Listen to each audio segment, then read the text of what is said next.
Hello students, today we will deal on full stack web development। तो जो हमारा आज का टॉपिक होगा वो फुल स्टैक वेब डेवलपमेंट का होगा। मैं इस फुल स्टैक के बारे में बाद में बात करूंगा, पहले हम लोग वेब डेवलपमेंट के बारे में बात करते हैं। एक्चुअली वेब डेवलपमेंट जो है वो 2-3 चीज़ों से मिल के बना है, ठीक है। वेब डेवलपमेंट में सबसे पहले 2 पार्ट है। एक पार्ट को हम लोग क्लाइंट कहते हैं, एक पार्ट को हम लोग क्लाइंट कहते हैं और एक पार्ट को हम लोग सर्वर कहते हैं। क्लाइंट वो पार्ट होता है जो रिक्वेस्ट डालता है और सर्वर वो पार्ट होता है जो रेस्पॉन्स देता है। क्लाइंट के हर एक रिक्वेस्ट पे सर्वर जो है वो रेस्पॉन्ड करता है, ठीक है। अब ये जो रिक्वेस्ट और रेस्पॉन्स का जो सिस्टम है, जो साइकिल है, ये जिस डेटा फॉर्मेट को समझता है उस डेटा फॉर्मेट को हम लोग कहते हैं हाइपर टेक्स्ट, ठीक है।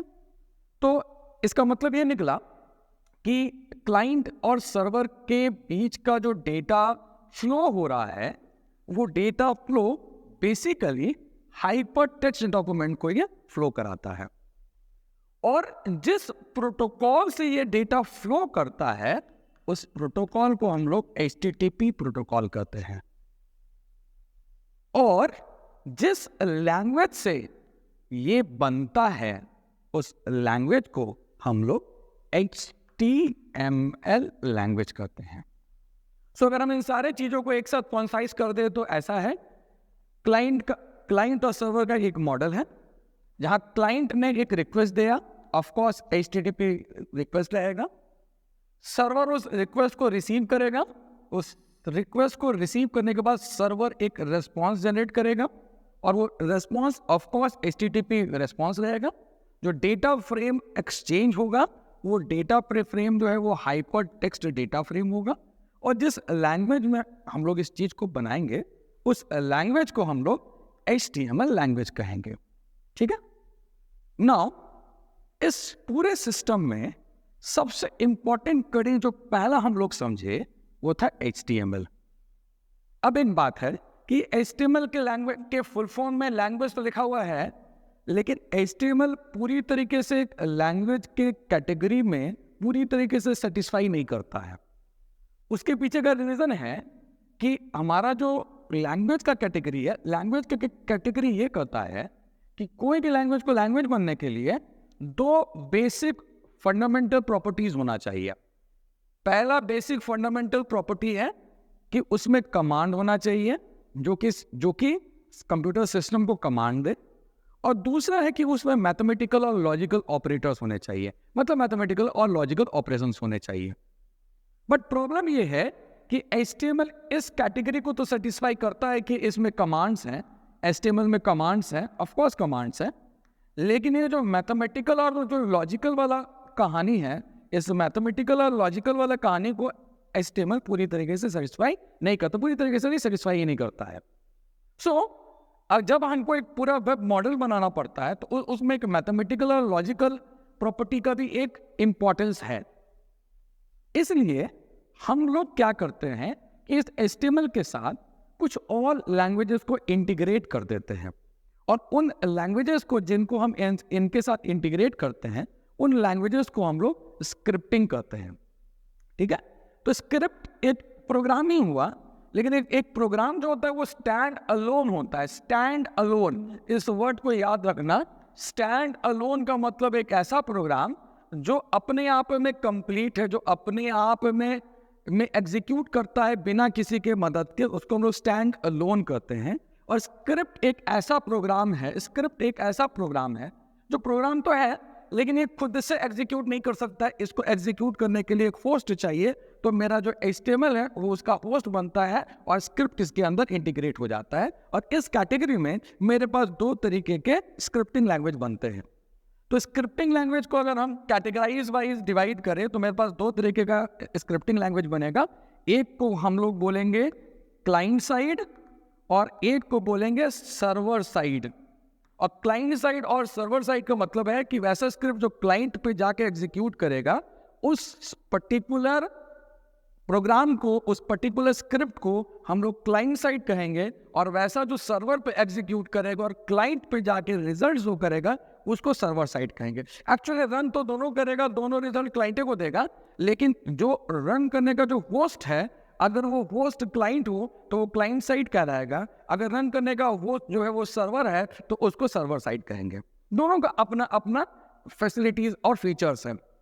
इनको डिटेल में जाने से पहले एक और बात यहाँ पर बता देना ज़्यादा अच्छा रहेगा, और उसके बाद मैं सेकंड पीपीटी को दिखाऊंगा, फिर हम लोग इस स्क्रिप्टिंग वाले में आ जाएंगे। तो ये जो है, ये HTML के साथ एक और लैंग्वेज बहुत कॉमनली यूज होता है, इंटीग्रेट होता है, जिसको कि हम लोग CSS कहते हैं। तो ये जो CSS है, ये एक तरीके से HTML के ही प्रॉपर्टीज को मिला के, HTML के प्रॉपर्टीज को ओवरलैप करके, इसका फुल फॉर्म है कैस्केडिंग स्टाइल स्टेट, और कैस्केडिंग का मतलब ही होता है ओवरलैपिंग। तो ये इनके प्रॉपर्टीज को ओवरलैप करके अलग प्रॉपर्टीज को बनाता है, और उन प्रॉपर्टीज से हम एक अच्छा सा फ्रंट एंड डिजाइन कर सकते हैं। तो इस दोनों को अगर हम कहें तो ये दोनों का दोनों ही मैथमेटिकली तो कंप्लीट नहीं है और लॉजिकली भी कंप्लीट नहीं है, लेकिन ये दोनों का दोनों जो है वो डिजाइन बनाने के लिए एक्सीलेंट है। तो अगर हम इन दोनों पे काम करें तो हम एक अच्छा डिजाइन बना सकेंगे, लेकिन उसमें कुछ एप्लीकेशन पार्ट नहीं रहेगा। एप्लीकेशन पार्ट जब भी हमको लाना होगा तो हम एप्लीकेशन पार्ट लाने के लिए मुझे स्क्रिप्ट पार्ट पे आना पड़ेगा, ठीक है। और स्क्रिप्ट पार्ट पे आने के लिए मुझे दो तरीके के स्क्रिप्ट का जरूरत पड़ेगा। एक स्क्रिप्ट को हम लोग क्लाइंट साइड कहेंगे, एक स्क्रिप्ट को हम लोग सर्वर साइड कहेंगे। हम लोग थोड़ा सा इसको देखते हैं कि ये बेसिकली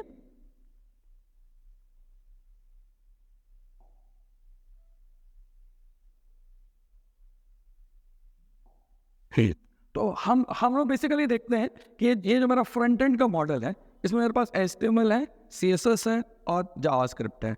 मैंने इन दोनों के बारे में बात किया है। ये एक फंडामेंटल वीडियो है तो इसमें काफ़ी ज़्यादा डिटेल में नहीं रहेगा, एक ओवरव्यू रहेगा। तो ये मेरा HTML और मेरा CSS है। अब जिसके बारे में हम बात करना चाह रहे थे वो है जावास्क्रिप्ट, और इस जावास्क्रिप्ट को जावा के साथ कोई भी लेना देना नहीं है, सिर्फ इसका नाम जावा है, इसका जावा के साथ कुछ भी लेना देना नहीं है। तो जब हम स्क्रिप्ट का बात करते हैं तो जैसे ही हम स्क्रिप्ट का बात करते हैं तो मेरे जहन में दो तरीके का स्क्रिप्ट आता है। एक को हम लोग क्लाइंट साइड करते हैं और एक को हम लोग सर्वर साइड करते हैं। अब क्लाइंट साइड स्क्रिप्टिंग क्या होता है? तो क्लाइंट साइड स्क्रिप्टिंग का मतलब है जी कि ऐसा कोड जो क्लाइंट पे एग्जीक्यूट हो और क्लाइंट पे एग्जीक्यूट होने पे रिजल्ट भी क्लाइंट को दे। इस कैटेगरी में जो सबसे फेमस स्क्रिप्ट है जिसको कि हम लोग JS कहते हैं या जावास्क्रिप्ट कहते हैं, ठीक है। अब जावास्क्रिप्ट का कोड सिर्फ क्लाइंट पर रन करेगा। इसका मतलब है कि क्लाइंट अगर अलाउ करता है तो ये कोड रन करेगा, क्लाइंट अगर अलाउ नहीं करता तो ये कोड रन नहीं करेगा। और हम ब्राउजर से जाके जावास्क्रिप्ट को अलाउ करना चाहते हैं कि नहीं चाहते हैं, ये हम अपने सेटिंग्स में जाके इसको चेंज कर सकते हैं, मतलब ये मैंडेटरी नहीं होगा। दूसरा बात कि ये जो जावास्क्रिप्ट का कोड होगा, ये पूरा कोड जो है वो ओपनली अवेलेबल होगा। दैट मीन्स ये क्लाइंट साइड है, इसलिए क्लाइंट में डाउनलोड होगा तो क्लाइंट देख पाएगा कि जावास्क्रिप्ट में क्या कोड लिखा हुआ है। तो ऐसा कोई भी सेंसिटिव इंफॉर्मेशन, अगर ऐसा कोई भी सेंसिटिव एक्टिविटी है, ऐसा कोई भी टाइम रिलेटेड एक्टिविटी है, ऐसा कोई भी जिसके लिए रिसोर्स ज़्यादा चाहिए, ऐसा कोई भी एक्टिविटी है जो इन कैटेगरीज में आता है, इनको हम जावास्क्रिप्ट से नहीं कर सकते। जावास्क्रिप्ट से उन एक्टिविटीज़ को कर सकते हैं जिसको कि हम सर्वर की तरफ पुश नहीं कर सकते हैं, जिसको कि मुझे सर्वर से हटाना है। थोड़ा सा सिक्योर्ड कैटेगरी को अगर छोड़ दिया जाए तो उन सारे एक्टिविटीज़ को हम लोग जावास्क्रिप्ट में डाल सकते हैं। नाउ जावास्क्रिप्ट वाले पार्ट को जब हम लोग कर लेंगे तो जावास्क्रिप्ट से हम बहुत कुछ नहीं कर पाएंगे। जैसे क्या क्या नहीं कर पाएंगे? सबसे पहला है कि प्रॉपर तरीके से डेटाबेस कनेक्टिविटी नहीं कर पाएंगे। जावास्क्रिप्ट में हालांकि कुछ फ्रेमवर्क्स हैं जिसमें से हम कर सकते हैं, हम अभी फ्रेमवर्क्स की तरफ नहीं जा रहे हैं, हम एक प्रॉपर क्लाइंट एंड का जावास्क्रिप्ट के बारे में बात कर रहे हैं। डेटाबेस कनेक्टिविटी हम नहीं कर सकते हैं। मान लो कि मैंने एक वेबसाइट बनाया स्टूडेंट का रिजल्ट देखने का, और प्रोसेस लॉजिक मैंने जावास्क्रिप्ट में डाल दिया, तो ये जावास्क्रिप्ट का कोड पब्लिकली अवेलेबल रहेगा, तो कोई भी उस पर जाके चेंजेस कर सकता है और चेंजेस करके अपडेट कर सकता है। सो हम लोग क्या मॉडल को फॉलो करते हैं इस पर्टिकुलर केस में, कि हम लोग एक सर्वर साइड स्क्रिप्टिंग को फॉलो करते हैं, जिसमें से पॉपुलर है PHP, पॉपुलर है ASP, पॉपुलर है ASP.NET, पॉपुलर है JSP, पॉपुलर है Node.js। तो ये सब पॉपुलर स्क्रिप्ट्स हैं सर्वर साइड के लिए। और ये सारे के सारे जो स्क्रिप्ट है, ये सारे स्क्रिप्ट का एक और खासियत है कि इनके पास कोई GUI इंटरफेस नहीं होता, कोई इंटरफेस नहीं रहता है इनके पास। इन जितने का भी मैंने नाम लिया, किसी में भी इंटरफेस नहीं रहते हैं। ये इंटरफेस के लिए बेसिकली HTML और CSS पे ही डिपेंड करता है। इसको जो यूज़र इंटरेक्शंस होते हैं, ये यूज़र इंटरेक्शंस के लिए ये बेसिकली HTML और CSS के लिए ही डिपेंड करता है। और इसीलिए इन पूरे कैटेगरी को हम लोग बोलते हैं बैक एंड। इसलिए इनको हम लोग बैक एंड कहते हैं, क्योंकि ये बैक एंड की तरह है। जैसे ऑफिस में एक फ्रंट एंड और बैक एंड होता है, जहाँ फ्रंट एंड जो है वो कस्टमर को डील करते हैं और बैक एंड जो है वो फ्रंट एंड के लिए हुए चीज़ों पे काम करते हैं। उसी तरीके से यहाँ पे जो मेरा फ्रंट एंड है वो यूज़र से डायरेक्ट इंटरेक्ट करता है, सारे क्वेरीज को जनरेट करता है, बैकएंड को हैंड ओवर करता है, बैकएंड उसको एग्जीक्यूट करके रिजल्ट बैक भेज देता है फ्रंट एंड के पास। दैट मीन्स इनके सहारे हम डायरेक्टली कोई यूजर इंटरफेस नहीं बना सकते हैं। जब भी बनाएंगे तो HTML के साथ बनाएंगे। दूसरा इंपॉर्टेंट बात, इन सब का आउटपुट जो जनरेट होगा, एग्जीक्यूशन का जो आउटपुट जनरेट होगा, वो एग्जीक्यूशन का आउटपुट का जो रिजल्ट फॉर्मेट होगा वो हमेशा HTML फॉर्मेट में रहेगा। और यही रीजन है कि चाहे हम अलाउ करें या न करें, मेरे सिस्टम में, मेरे मोबाइल में इन स्क्रिप्ट का कोड एग्जीक्यूट करता है, क्योंकि वो मेरे पे तो एग्जीक्यूट करता ही नहीं है, ये एग्जीक्यूट करता है रिमोट सर्वर पे, और रिजल्ट मेरे पास आता है। और रिजल्ट जो मेरे पास आता है वो HTML फॉर्मेट में होता है। HTML पोर्टेबल फॉर्मेट है, सब जगह काम करता है।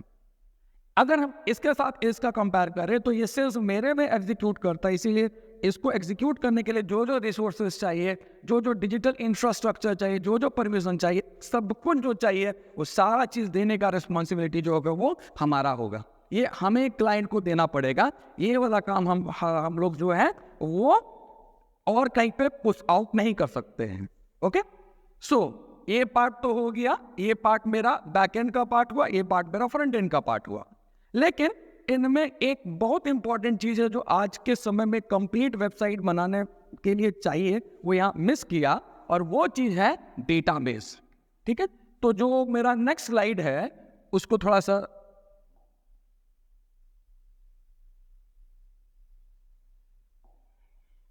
जो मेरा नेक्स्ट स्लाइड है, जो मैंने कंप्लीट बैकएंड डेवलपमेंट के बारे में बात किया, वो PHP और MySQL को मैंने बैकएंड के लिए रखा, क्योंकि ये दोनों ही एक्चुअली कस्टमर के साथ, क्लाइंट के साथ डायरेक्टली इंटरेक्ट नहीं करेगा। एक्चुअली में जो भी यूजर किसी वेबसाइट को देखता है, विजिट करता है, यूज करता है, उनको तो एक्चुअली इन दोनों के बारे में जानकारी भी नहीं रहता है कि ऐसा भी कुछ है। अब क्या है ना कि बहुत पहले के समय में, जिस समय वेबसाइट्स एक्चुअली में स्टार्ट किए थे, तो वेबसाइट उस समय एक online browser sort of thing हुआ करता था। उस समय के वेबसाइट में सिर्फ खूबसूरत डिज़ाइन होता था, खूबसूरत मटेरियल रहता था, और सॉफ्टवेयर वाला कॉन्सेप्ट कम था, मतलब एप्लीकेशन वाला कॉन्सेप्ट कम था। आज के डेट में जितने भी वेबसाइट हैं, चाहे वो सोशल नेटवर्क की वेबसाइट हो, चाहे वो वीडियो शेयरिंग वेबसाइट हो, यूट्यूब टाइप का, या कोई भी तरीके का वेबसाइट हो, फिनटेक का कोई वेबसाइट हो, किसी भी तरीके का वेबसाइट हो, वो किसी ना किसी तरीके से डेटा को गैदर कर रहा है, डेटा को प्रोसेस कर रहा है और डेटा को दे रहा है। सब कुछ डेटा पे ही बेस्ड है, सिर्फ सब कुछ डेटा पे बेस्ड है। इसका मतलब ये है कि मुझे एक डेटाबेस का जरूरत पड़ेगा, और इस डेटाबेस के लिए मैंने जो यहाँ पर चुना है ये है MySQL। इस डेटाबेस को मैंने चुना है। अब ये मॉडल जो था, जो हमारा 2 टायर मॉडल था, अब उस 2 टायर मॉडल से ये 3 टायर मॉडल में कन्वर्ट हो गया। 2 टायर 3 टायर मतलब पहले मेरे पास एक क्लाइंट था और एक सर्वर था, और ये दोनों आपस में ऐसे इंटरेक्ट करते थे।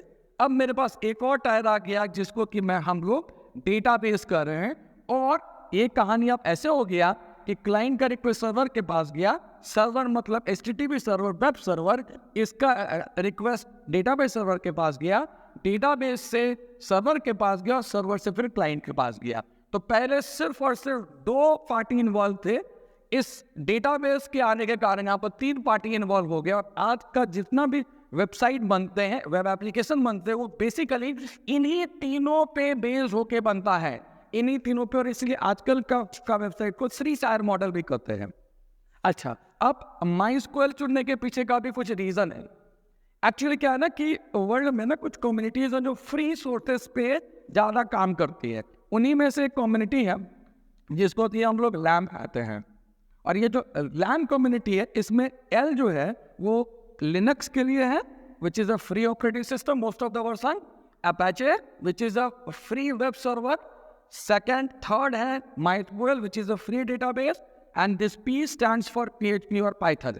अब इसका मतलब ये हुआ कि इन चारों का इस्तेमाल करके हम कोई भी वेबसाइट बना सकते हैं और मुझे कहीं पे भी कुछ भी पे नहीं करना पड़ेगा। तो एक डिसेंट साइज के वेबसाइट को बनाने के लिए, एक डिसेंट साइज के वेबसाइट पे काम करने के लिए what we will need is this 4 things: Linux, Apache, MySQL and Python और PHP। यहाँ पर P का दोनों जगह ही मतलब चलता है। नाउ इस टोटल चीज में पूरा का पूरा सिस्टम कुछ इस तरीके से काम करेगा कि क्लाइंट से एक HTTP रिक्वेस्ट जाएगा सर्वर के पास, सर्वर उस HTTP रिक्वेस्ट को प्रोसेस करेगा, प्रोसेस करने के बाद जो रिस्पॉन्स जनरेट होगा, अगर उस पर डेटाबेस इन्वॉल्व नहीं है तो रिस्पॉन्स डायरेक्टली क्लाइंट को डिलीवर हो जाएगा। अगर उसमें डेटाबेस इन्वॉल्व है तो वो डेटाबेस सर्वर के पास वो फर्दर प्रोसेस्ड होगा, वो डेटाबेस सर्वर उसको प्रोसेस करेगा, रिस्पॉन्स जनरेट करेगा, वो रिस्पॉन्स फिर से सर्वर के पास आएगा और ये सर्वर इसको HTTP रिस्पॉन्स से क्लाइंट के पास भेज देगा। ये एक बेसिक स्ट्रक्चर हुआ HTML PHP बेस्ड वेबसाइट का। ठीक है, सो हम लोग इस वीडियो को यहाँ पर करते हैं एंड।